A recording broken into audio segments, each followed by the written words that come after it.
Toda a axuda é pouca para colaborar cos damnificados polas inundacións. Así o entenderon os concellos do Barbanza, que están a organizarse para enviar apoio ás localidades máis afectadas. No Concello de Boiro, 3 voluntarios de protección civil partían esta mañá cara a Valencia, dotados con diversos equipamentos para colaborar nos labores de limpeza. Desde este fin de semana estuvemos en contacto con 112 Galicia e, estuvemos preparando a persoal de protección civil e máis todo o material, e hoxe ás 8 da mañá 3 voluntarios xa de protección civil con material acaban de sair de cara a Valencia, sempre en coordinación co 112.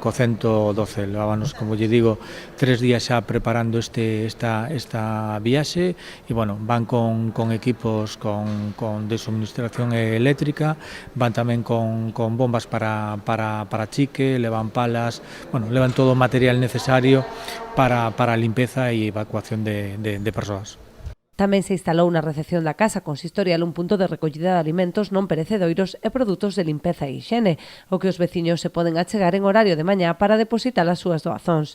En horario de tarde, o punto de recollida será o centro social. Estamos aquí xa ubicado no hall do Concello, que vai estar aberto de 9 a 2 da tarde, por todas aquelas persoas que queiran vir a aportar o seu graño de area, de produtos de limpeza ou calquer tipo de alimentación, depositalo aquí. E estamos tamén organizando para abrir polas tardes o centro social de 4 da tarde a 8 da noite, para ter tamén un sitio onde depositar polas tardes. Ademais da resposta das administracións públicas, son moitas as fundacións e ONGs que se implicaron na causa.